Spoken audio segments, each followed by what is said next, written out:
morning. Good morning. Thank you for joining us this morning. Mr. Obi was born in Onitsha.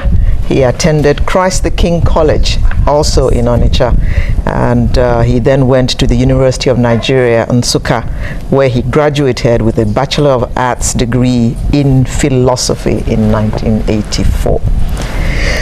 He became governor in 2006, early in 2006.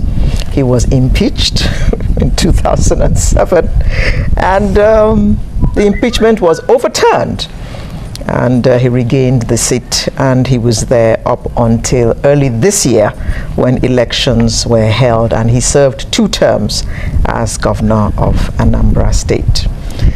So, Mr. Obi, you're welcome once again.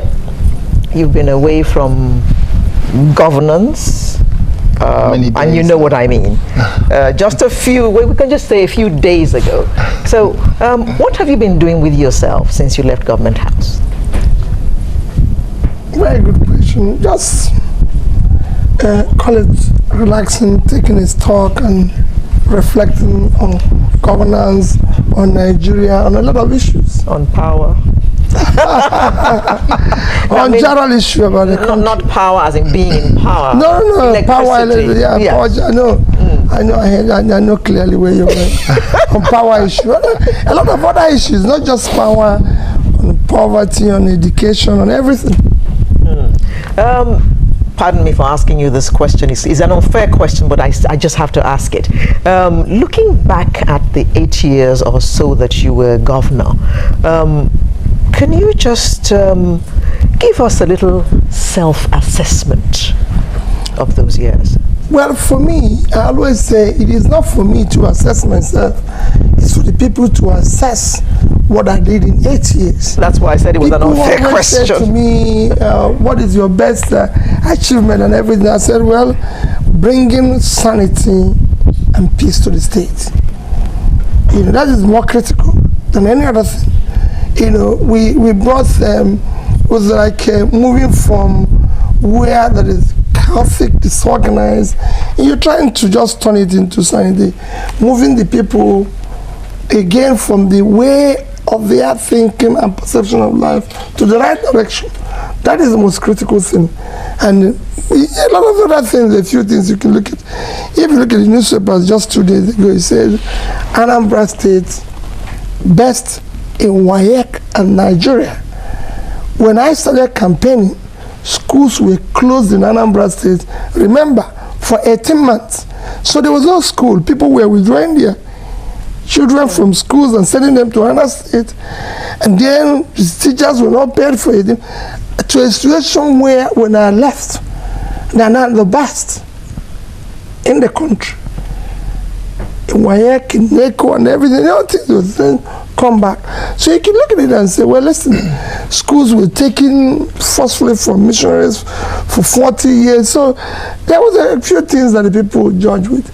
We can look at the issue of health and say, well, listen, we were the best in the Bill Gates Fund competition, and a few other things. We have a teaching hospital, so there were a few, but the people will assess. Let's take a look at education for starters. In terms of education, in your 8 years, you said the state became the best just as you were leaving. What percentage was scored in WAEC by? Well, it was about 67, 68%. But when you compare it to where it used to be, you know, for us to, in a situation where, since the state was created, we've never been among the best 10. To now move to be the best, you know, it's quite a huge movement. And I can tell you that I'm sure it will be sustained at that. So when you look at the quality of education that the children in Anambra State are receiving, for example, quite a few governors have been here either on this program or on our sister program Sunrise Daily, and the impression giving is we have very poor quality of teachers. No, I agree entirely that I mean, in the whole of West Africa, Ghana came top. There's no reason why Ghana should come top. to Nigeria.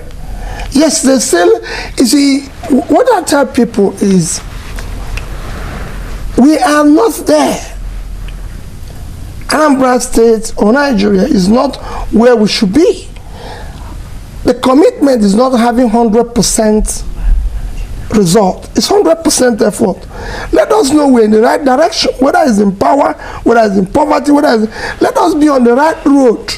When I took over, my commitment, one of my commitments was that we don't know where we're going. So when you don't know where you're going, every road will lead you there. So what we did was to design a clear vision, which we anchored on the universally accepted vision, Millennium Development Goals. Because that is what is universally accepted, that if you do this, you're doing the right thing.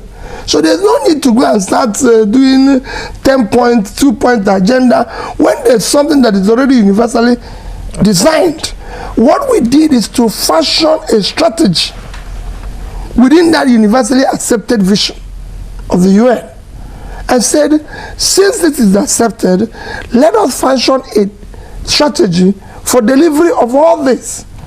And that's what we christened Anambra Integrated Development Strategy, which is just a single process that allowed us to work in all areas of MDGs, plan properly, ensure that we budget to suit the plan, execute and assure delivery.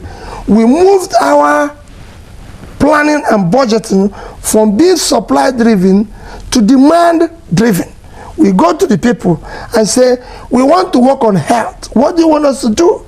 With this, we will work on all areas of MDG simultaneously.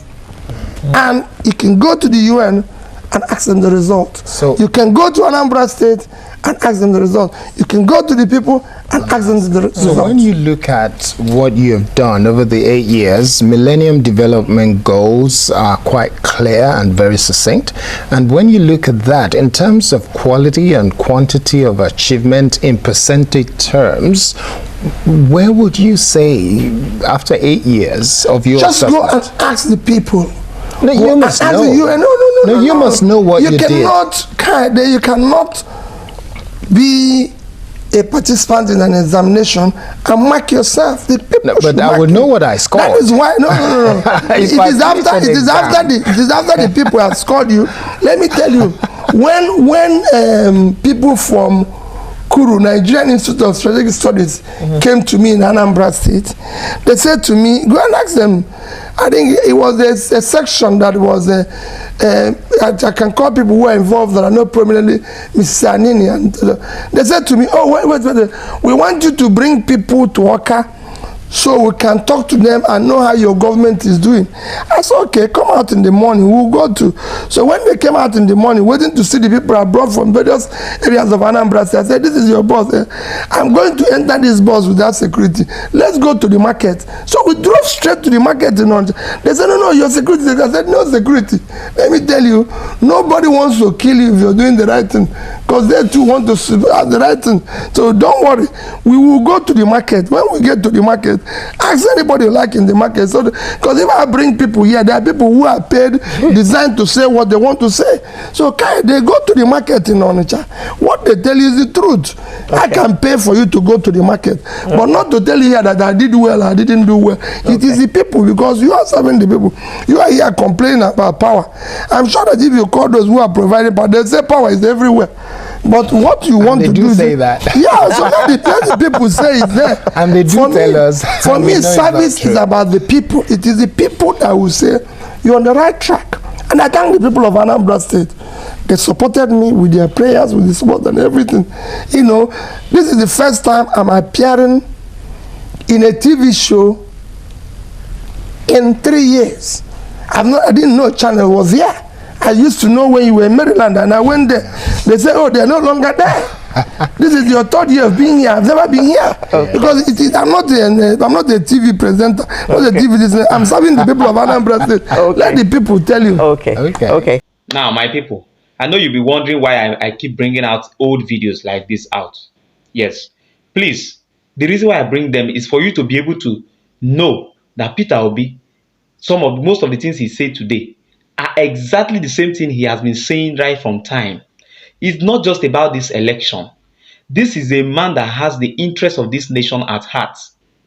He is not just coming for his own selfish reasons. He's coming because he has been looking at Nigeria right from time and seeing a lot of things that is going wrong and that needs urgent attention. And that is why he has kept mute all this while. But if you watch some of the few times he appear on public places to speak, no matter how old the video is, go and bring it out. Go and bring it out. On my page here, you will find so many of his old videos that I've posted. Go and check all the videos. All of them, he has been consistent. Even when he was not in politics, when he went back to his business, he was still consistent anytime you approach him to ask him some few questions. See, I'm going to post a video that is going to surprise all of you very soon about one man that spoke about Peter Obi in 2016. This is a billionaire that owns an airline in 2016, and another, as a matter of fact. Hear the things he said about Peter Obi. See, you will know that Peter Obi did not just wake up one morning and say he want to come and change Nigeria. It is an inborn gift in him to work for development and improvement of livelihood of the people. And that is why I keep bringing out all these videos to prove to you that Peter Obi is not coming out to come and force Nigerians to accept him to be their president. He's coming out to tell Nigerians that we have so many things, so many areas we are lagging behind that we need to brace up. We need to work on, and working on it has to be someone who has seen through it. Peter Obi has seen through these difficulties that Nigeria is facing now. We have been warning Nigerians right from even before he became governor in 2006. He has been warning about all these things. Everything that Nigeria is passing through today, he has been seeing it and saying it. And today he wants to actualize today he wants to bring in himself, his full self, into this job to come and help Nigerians to recover, to come and save Nigeria from what we are passing through. Don't quote me wrong. Peter Obi becoming president of Nigeria today does not mean that once he becomes president today, things will turn for good. As a matter of fact, if he becomes president, he's removing subsidies, so things will likely become harder. For a period of time, things might be more difficult. But this is a man that has vision and a symbol of hope. And when it begins to work, Nigerians will know that somebody is on duty. Nigerians, this man might just be the gift that God has promised Nigeria all this while. Let us give this man a chance. Let's just give him a try. I'm even encouraging Tinubu and Atiku. They should equally join hands together. Let's support Peter Obi, because that is the right thing to do. That is the right thing to do. When you leave selfishness and greed out of the whole thing and sentiment, every Nigerians are supposed to join hands together to support Peter Obi, because this is what Nigerians need now. Let's even try him. He has been saying he will do, he can do. Let's even test him. Let's even try him. At least let's spare 4 years to test him and see what he can achieve. Nigerians. Okay. Anyway, I don't know, but I just hope that we listen.